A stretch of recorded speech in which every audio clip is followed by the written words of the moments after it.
Sweet. Hello, everyone. Hello, hello, hello. So we're live. I'm at the NASA Wallops Visitor Center still. I know it's a bit loud right now. I can move somewhere else if you guys can't hear me so well. That's okay.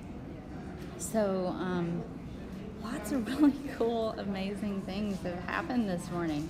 Let me make certain I'm up and going on YouTube and make certain we're there. We're live there. Let me see. How are you guys? Yay! We're live on YouTube. Let me make certain we're live on Periscope. People walking in the back. We got NASA peeps going on, walking around. Right there behind me is Axel Diaz, science ambassador. I hung out with him yesterday. He's pretty cool. We had lunch and talking. His wife's a really awesome lady. So hello, you can hear me fine. Yay, hello everyone. So I'm so glad you're here and you're able to share this experience with me. So I was at the press conference and I got to ask a question. How exciting was that? I've been holding out on my questions because yesterday was really overwhelming. They had all the scientists there and they were all talking about their work, and I'm like, I could talk about quantum all day. I could talk about space concrete all day. I could talk about these immiscible liquids. Let's talk about that some more. But when you don't know everything, what all to expect, what the experiments are. Normally, I would have liked to have prepared for something like that. Okay, Comet Girl. I would say hi to him right now, but he seems to be like stuck in a conversation. But I'll let him know that you said hi. Comet Girl 2222 says hi, Axel. Yesterday I live streamed all of the talks from the different scientists and the research associated with what they're doing. But it's overwhelming because you're like, all the science, and you want to ask questions, and you're like, I want to hear more about this, but you're uncertain on what to ask because you weren't 100% prepared for one of those talks. For me, being a scientist primarily, I like to get into the research and read a little bit in advance about what they're doing. So if I had had a list in advance of who I was going to be talking, what the research is going to be about, that sort of thing, I could have been like guns blazing with my freaking questions and been like, yes, I know, I totally want to ask you about this. But since I didn't have that, and it's just being said to you, oh, space concrete, oh, cold atoms, oh, we got these immiscible liquids, oh, we got the halosat, oh, we got these Q-berts, and you're just like, wow, so it's hard. So I've had a day to process that, kind of. So I was waiting for my questions primarily for like the press conference, and if we had another sit down like that. I did get to ask some questions to one of the engineers at the HIP. That's the horizontal integration facility where they put together the actual rocket, which is pretty cool. So that was pretty exciting. So some of the questions that I asked the engineer, because they go through a checklist, and they'll start that about 10:30 tonight for the 4:30 a.m. launch. They'll go through the checklist, and I asked, how many times do you go through this checklist? Just once. But it takes a long freaking time to get through everything. And so one of the more crucial components, from what my understanding, where they would call off the launch, one of the crucial components is the mating, the integration between the payload and the rocket to make certain that that's seamless. We weren't allowed to touch anything. I couldn't actually take pictures of the rocket. We couldn't bring in our phones. We couldn't bring in anything that transmitted anything, that had any potential signal. No phones, even in airplane mode. That wasn't allowed because they didn't want to have to police that constantly. Because, people can turn off and turn off airplane mode and that sort of thing. So they wanted to just avoid that altogether. Some people had cameras. They were allowed to take only certain types of pictures of the nose or of the end, but not any of the bits in between. So that wasn't allowed. I imagine that's proprietary information to a degree, so they don't necessarily want that information getting out. That's what I'm assuming that. So there's that. And so, yes, so today I got to ask a question at the press conference, and I was very, very excited about that. That was cool. I was a little bit nervous. My heart was beating pretty hard. But still, you know, what can you do? So this is pretty exciting. You want your own Q-Bert, Gary. And space concrete is the best concrete. That's the thing. And I'm sitting there, you know, and I'm thinking in my head, how are they going to get this to work? But the thing is they don't know 100% how concrete's going to go in space. And so they want to see, you know, how they can get it secure in a zero gravity or a microgravity situation. They should have, well, a Faraday cage for people to step in, but then we got really close to the rocket, as close as we could, and it's just like your chin hit the floor. You know, there was lots of our, you know, oh my God moments, you know. You're like, this thing's gonna go up in space, and I'm right here looking at it. So that's pretty freaking amazing.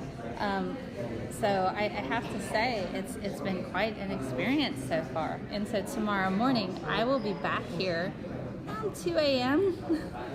because the launch is at 4:30.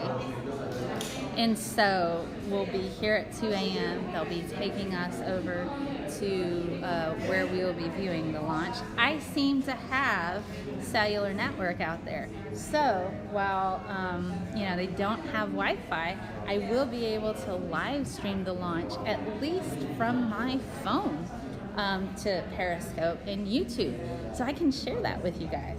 Hopefully, we're hoping the launch goes through and there's not going to be any issues. So that would be really, really, that would suck if we're sitting there like, yeah, we're calling it off.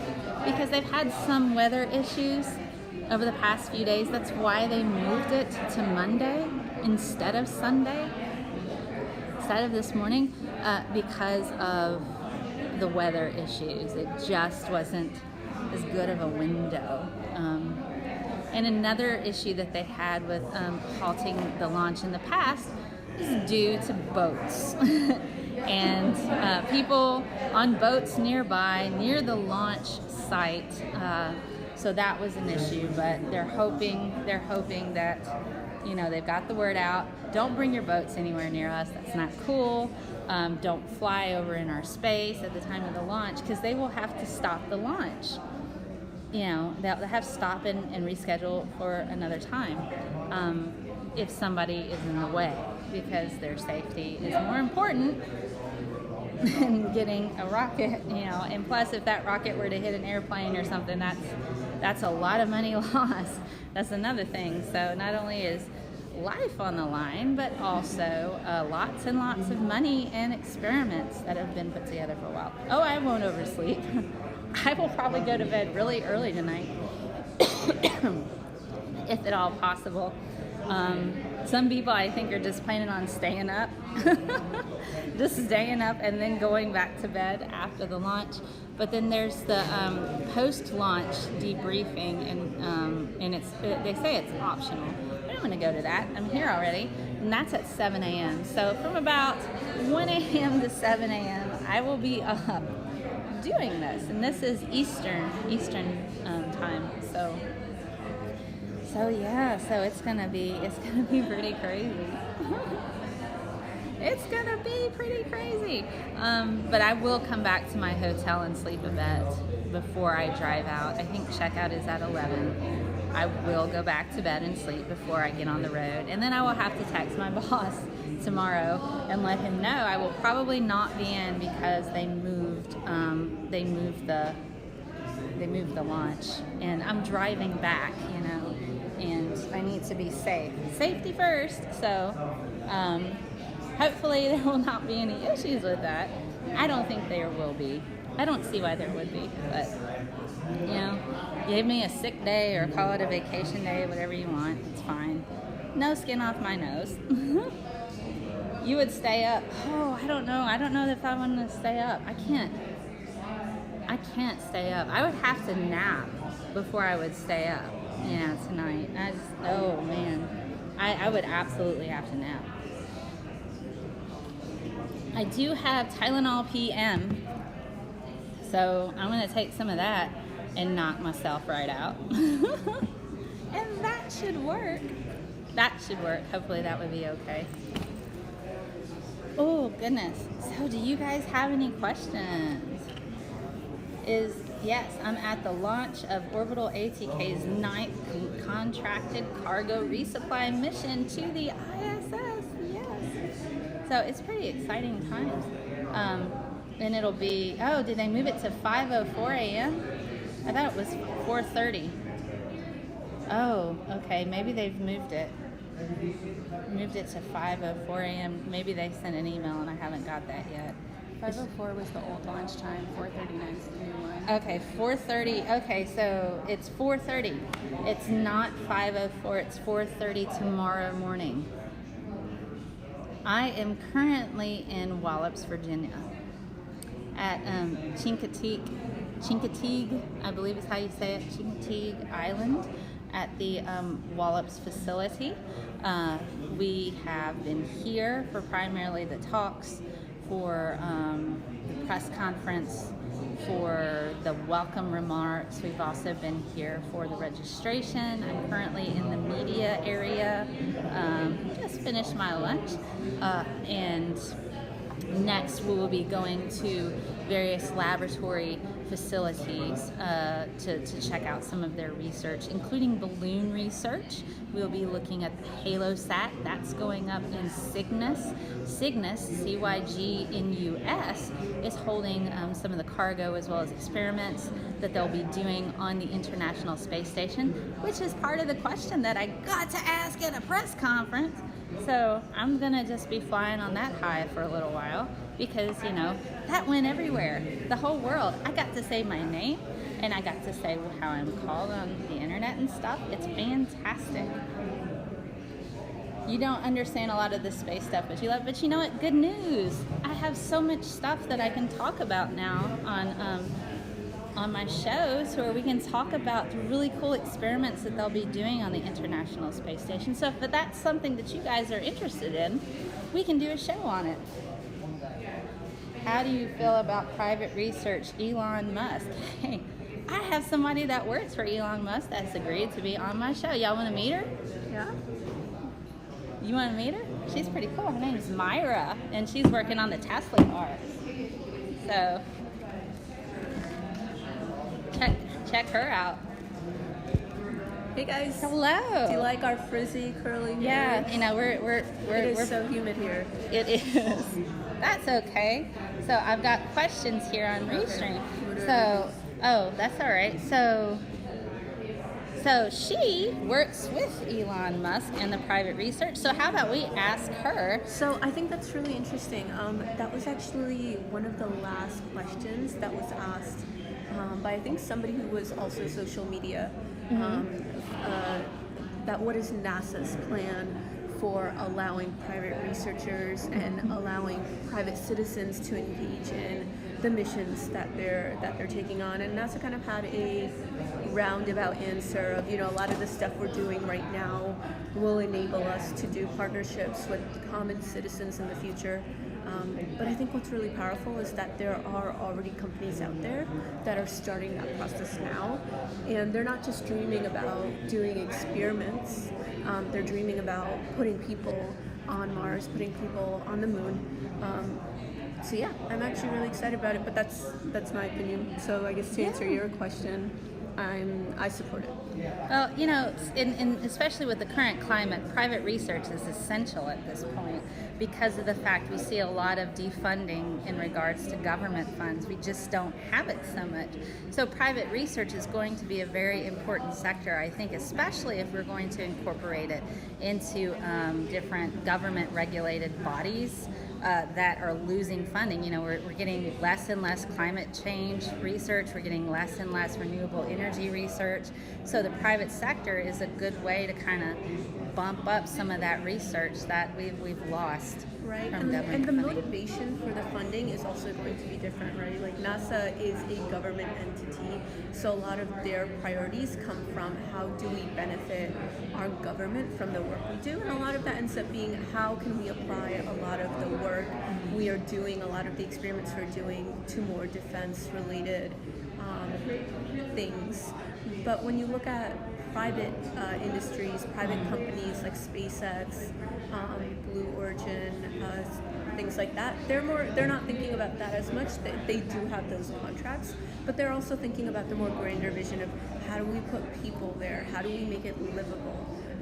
So the direction their experimentations take are a little different. There was a really interesting PI, a researcher that presented yesterday, and she was talking about the experiments that she's bringing to the ISS and how does concrete create itself in space, and the implications of that were really powerful. One of the questions I wanted to ask and I didn't get a chance to was, like, what do you want the future of your work to be? Do you see yourself partnering with things like with companies like Blue Origin or SpaceX in the future, and see if you can apply your learnings to how do we actually take this experiment and the findings from this and apply it to how do we build infrastructure on the moon and then expand it to infrastructure on Mars. I think that's really exciting. Yeah, I just couldn't get space concrete out of my mind like all day yesterday. I'm like, space concrete. It's just the formulation and making concrete in itself is so, just coming up with that alone has always been just incredibly like, oh my gosh, very difficult. Now, if we remove gravity, how's it going to act? So that'll be interesting to see what they come up with. Yeah, I'm really fascinated and interested to find out what the results of her studies are. I hope they put them online somewhere for the rest of us to know as well. I think so, and I think that's what Mr. Costello was talking about when I asked my question in regard to when we're going to see this data, what's the turnaround time, and then he gave us the websites where we can keep up with I think it's nasa.gov/science or something related to that with the International Space Station and the current research that they're doing. I really want to know kind of what the calendar was, what's going to be first, what are they going to test first, what's coming after that, so how soon can we get that data? So I really wanted a lot more of that, but I thought there's other people want to ask questions. Space bricks, yes, hello. So this is Maira. She works at Tesla. So I brought her over here because she was just over here. We were talking earlier about lunch and eating and stuff, and brought her over. Webb telescope plans. I don't know about that. I'll let you keep doing this. It's great to meet you guys. You can follow me on Instagram. That's the only place I'm really active. On Maira.GK. All right. All right. And I'll see you. She's going to be on Spirited Science, guys, when we talk about Katherine Johnson. How exciting is that? Thank you, Maira. So Webb telescope plans. I'm not certain on that. But the good news is I still have a whole bunch of questions that I can ask people. So maybe when we get over to one of the research facilities, I can ask one of the scientists there about the Webb telescope and things like that. So everybody said, hi, Maira. And they said, I love Tesla. Keep up the good work. We were having a conversation about Tesla supporters being so positive and kind. So they're so supportive and nice. Yes, so I will ask people about Webb telescope plans. I have a pen. I've been writing stuff down. So let me find. I have several pens. Here's one right here. So Webb telescope and plans. When will that be up and running? I keep several books. Huh. I had this in grad school. That's alrighty. So, super lucky with. Webb telescope plans. Anybody else have questions they want me to ask the scientists and engineers here? So as long as I have Wi-Fi, I can work, and she just like sends me the. My brother sent a concrete experiment to the space station years ago as part of a school project. Did they? And see, that's one of the things that they're doing with this particular mission with Cygnus is they're sending up student experiments for graduate school. So that's pretty interesting that they're able to incorporate that with it. I wonder if there's like a big line of grad students putting my stuff in space. Oh my gosh, let me see what it's like in microgravity. But otherwise, like, just do it. Just get it. Also, I've got I'm getting really cool stickers and stuff, so I'm gonna have to put some best. all I'm so over. Check this out, guys. I'm gonna check out this. They gave me this today. Look at that. That is either going on my laptop or my iPad. I'm not certain yet. Me and my dad I haven't completely decided. I think probably my laptop. But still, seen it. I've definitely this is freaking amazing. And I really do need to probably sort out my list. He just texted me like, So you're welcome. You're welcome, software. There's a campground near there. They have so does site anybody availability. else I talked have to Mom, any and Mom's okay with it. So, this is we might spend an extra day. cool. We were gonna get home Tuesday. So I've got my battery charger.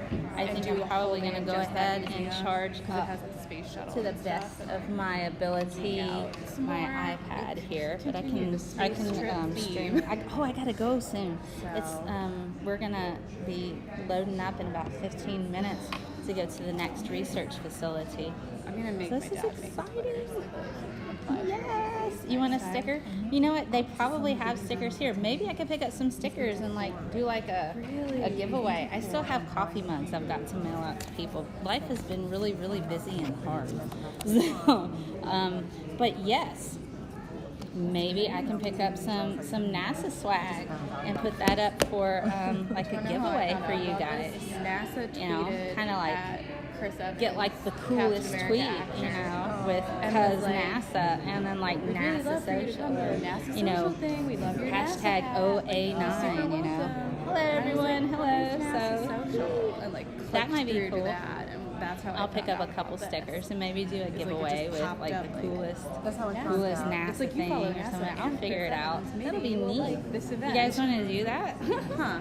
You guys want to do that? That'd be kind of cool. I would like that. But I'm gonna go here.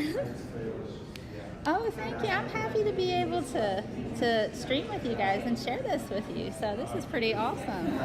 Yes, if you like what I do have a Patreon that starts at $1 a month. And because of my patrons, I was able to get this really awesome battery pack. So all of the money that I get for that gets funneled back into this project. Hello, I'm live streaming. You want to say hi? Hello. They can't even see you, man. Hi. This is David. Daniel. Daniel, sorry. I get called David a lot. Well, it's moving so much. Yeah, there we go. So, keysite_Daniel. So, there's so many really cool people. But yes, because of my patrons, I was able to get really cool lenses to put on my phone. And I was able to get this power pack. Got my iPad, my website. So, you guys help out a lot. And then they're also getting behind the scenes little videos here and there that I'm uploading. So, it's pretty cool. And if you haven't checked out my website, scientistmail.com, all of my shows, all of my Science Of shows, all of my slides are uploaded there. And people are coming in, they're like, oh my gosh, this is exciting. So all of my slides for my shows are there, all of my sources are there, all of my resources are there. You have somebody fangirling. Yeah, I needed Bo is some, David. Time this morning. Boganov from Keysite. How cool is I that? just wanted to sit and process a little bit. Had to have my trip to the gift store. I did that. So yes, Bo, you're fangirling. That's okay. Get some souvenirs. So that's pretty cool. So I guess I'm gonna hop off of here because we're gonna be loading up shortly, and I probably need to go ahead and pack up my stuff. But hey, I got some fun times and cool times, you guys. I'll try to live stream as much as I can for while we're in the laboratory and looking at all of the different facilities and stuff with the research, the balloon research. We were told that we can take lots and lots of pictures and stuff. I just looked at it and I was like, so yay! And so I'm super glad you guys are here. Check out patreon.com/scientistmail. You can give $1 a month and buy me a coffee. And I'm doing the best I can getting all send this to you, and they help me keep the lights on. So thank you to my and also the patrons. patches. It means the world to me. Fanboy. They're at the register, and they're That's okay. none of them are more All right, expensive well, than $5. I mean, you guys They're all like That's what I'm gonna do. yeah. So if you just